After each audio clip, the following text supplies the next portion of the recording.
ball fella from fucking Holland, bounces in, looks at Cristiano Ronaldo, says a big fuck you, and says, I think we can play better without you, therefore I'm going to drop you. That takes some sort of cojones. But Proper.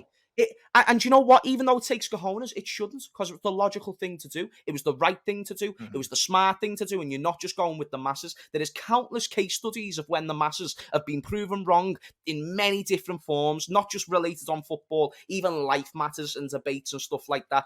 Erik ten Hag is someone who goes against the masses for the logical reason, and he knows what he's going to be able to do by choosing certain players and how he's going to get the most out of those players. Lisandro Martinez is a prime example. Anthony, he knows the reaction he's going to get, and luckily he was at a club that was able to bring in those assets. So Erik ten Hag is making the most out of everything that Manchester United can offer him in terms of resources, and already you're seeing the short-term impact. So yeah, I thought you were right. Bang on. But that's a man, though. That's a man that is very, very secure in who he is and what he wants. That's why he can come in and drop Cristiano Ronaldo. Because he came in, like, even when they said to him at the beginning, they were like, obviously Louis van Gaal's managed Manchester United. Have you spoken to Louis van Gaal? He said, yes, I have, but I'm my own man and I'll make my own decisions. Do you know what I'm saying? And that was him announcing to everyone that, yes, I've spoken to Louis van Gaal. However, I am my own man. I don't care who you are. I don't care what you've done, whatever. Like, I am in charge. And he made it abundantly clear from the very beginning that he's going to do things his way, innit? And you have to have a certain amount of security to do that. And him being a mixture of like Pep and Jose, absolutely in certain ways. Do you know what I mean? I think that I don't necessarily think he dropped Cristiano Ronaldo to make a statement. I believe he dropped Cristiano Ronaldo because it was better for the team. Yeah, 100%. He never done it to make a statement, but it was a statement. But it was a statement. You're right. But I don't think he did it to make a statement.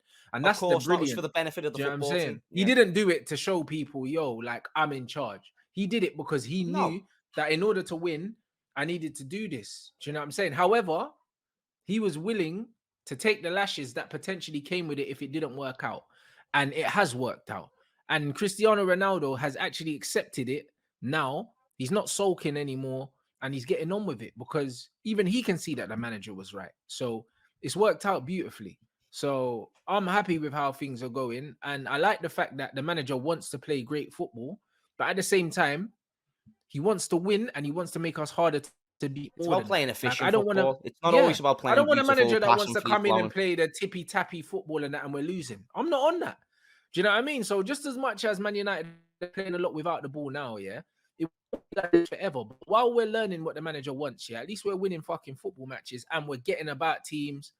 We're fouling them. We're getting in their face. We're being proactive. We're being aggressive. You know, that's exactly what I needed for my team, bro. That's exactly what I needed for my team. So eventually we will be playing better football. There's a lot better football to come. But in the meantime, make the team difficult. Teams don't like playing against us now because we're in their face. We weren't like that before. We used to sit back, be passive, let other teams have the ball, not pressure them, end up getting turned over. Do you know what I mean? Last season, we conceded, I think 50-something goals in the league. That's relegation form. That's ridiculous. Who the fuck conceded? Guys, I saw it, bro. Like, name some other teams in the league that conceded as many goals as us, bro, just to put perspective of how many goals. But it's because managers win. One big thing to a player or to a manager is decision making. It can be the difference of you being a shit player, good player, world-class player. It really, really can. It's like the people with the elite ability and technique. If you don't have good decision making, you're going to get nowhere with it. And it's the same people who are on the other end of the spectrum. Barely any talent, but you're all right at everything. And therefore, we can make it work if you decide to put in that extra. You know, I don't want to be like a passion merchant, but that extra bit of effort and that extra bit of concentration into better decision making, honestly, it can do the world of wonders. And the managers you had previously are prime examples of ones who constantly made very, very poor decisions, i.e. Harry Maguire starting in, week out, when even though he had injury issues, you had Eric Bailly there, who obviously was a better centre-back and obviously wanted to play, and he still proceeded not to perform. And that's why I contradict Harry Maguire now. Like, hang on a minute, you're playing week in, week out, you played 5 games this season, lost them all, and you're telling me you think you're a benefit to any team when, obviously, without you in it, every team that has played with you looks better. It's about, it's about realizing. Do you know that statement that Ten Hag made? Whether it was an intentional statement or not, it was a statement that Ole Gunnar Solskjaer weren't willing to make because the big No, no, no. He £85 million bottled it. signing. It's because he was the big signing. He was someone that he felt like he improved the team, and obviously he lacked the football knowledge as well. But then there's other But it managers wasn't. It too. wasn't just him though. That's the funny thing because even Eric Bailly left and he said there was an English bias at the club, and you saw it. Luke Shaw got dropped as well. Yeah, Malassi has come in, been balling out, and it's been completely different. Ten Hag, yeah, has not hesitated to drop individual players, yeah, who would be deemed as senior players in favor of a more balanced approach for the team to win, and and it it was for takes a him lot to of credit. decide that other managers weren't able to decide and didn't decide to decide. It shows that their weak Hmm. will, opposed to Ten Hag's strong will, was what Yep. is elevating Ten Hag all the more, because he's just doing the things that other managers should have been doing. I feel like Hmm. anyone with a coaching badge should be able to at least know those basics. I don't think it's difficult. I don't even think you need to know coaching too much to know those basics. And I think 100%. these other managers that you've had have just struggled to find balance Yeah, massively. man, and I just think a lot of these English players, like going back to like the attitude of these players, like you say, like Shaw and Maguire and that, and then you can use the same thing for Rashford. You can use the same thing for Trent. You can use the same thing for Dele Alli. A lot of these guys, they either come through at the boyhood club, or they're playing in the Premier League. They're on a lot of money. They're overhyped by the English press.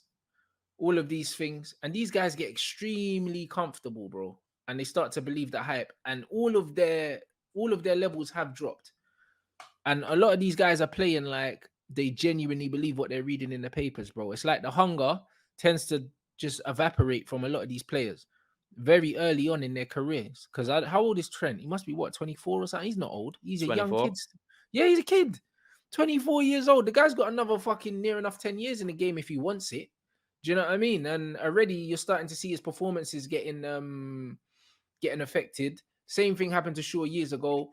Maguire's just not very good. But you look at a lot of these English players, they're getting paid a lot of money. You look at fucking Mason Mount. All these guys are on top dollar. They're not playing to the level that is expected of them. They're not playing to the level that they've been talked up to. They're not playing to the level that their salaries would suggest they should be playing at. And a lot of it comes down to the expectation versus reality that's put on these players, like the Declan Rices and all these guys. Do you know what I mean? They get talked up so highly, and then when you look at what they're putting out there, that could just be another reason why England ain't never gonna really win nothing, bro. Because what the media tell us they are, and what they actually are, we see what they actually are when they put on an England shirt, and they're not surrounded by all these foreign players that raise their value, bro.